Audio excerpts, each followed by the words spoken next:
Hello, pet parents. I hope you all are doing great and your pets are also doing great today.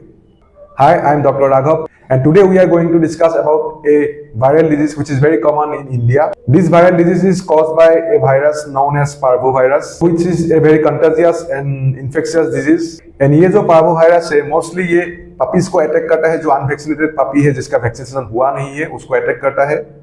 Parvoviral infection is a deadliest and contagious disease which can be treatable. अगर सही time पे सही इलाज किया जाए तो उससे हम अपने पपीज को बचा सकते हैं. सिम्टम्स के बारे में बात करूँ तो लूज मोशंस होगा, उल्टी होगा, वोमिटिंग होगा, लेथर्जिक होगा, खाना पीना छोड़ देगा, उसका पोटी में ब्लड आएगा या स्मेल आएगा, और अगर ट्रीटमेंट ना किया जाए तो उसका डेथ भी हो सकता है. ट्रीटमेंट के बारे में बात करूँ तो पार्वोवायरल इन्फेक्शन में मेनली फ्लूइड थेरेपी को फोकस किया जाता है, क्योंकि वॉमिटिंग एंड डायरिया की वजह से जो बॉडी से फ्लूइड बाहर निकल जाता है उसको रिप्लेस करने का जो प्रोसीजर होता है उसको फ्लूइड थेरेपी बोलते हैं.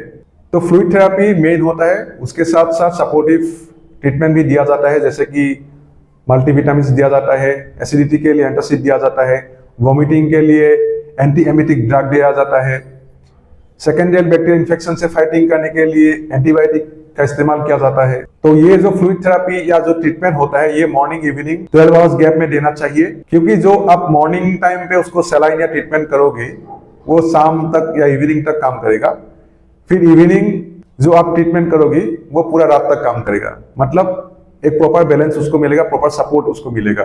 तो मेनली पार्वोवायरस डिजीज में या पार्वोवायरल इन्फेक्शन में डिहाइड्रेशन की वजह से या बॉडी से बहुत ज्यादा फ्लूइड निकल जाने की वजह से ही डेथ हो जाता है. अगर आपके घर में एक लिटर है या बहुत सारा पपीज है, तो अगर किसी एक को पार्वोवायरल इन्फेक्शन हो जाता है तो उसको आइसोलेशन में रखना बहुत जरूरी होता है, क्योंकि ये हाईली कंटेजियस डिजीज है और एक पपी से दूसरा पपी तक इजीली ट्रांसमिट हो सकता है.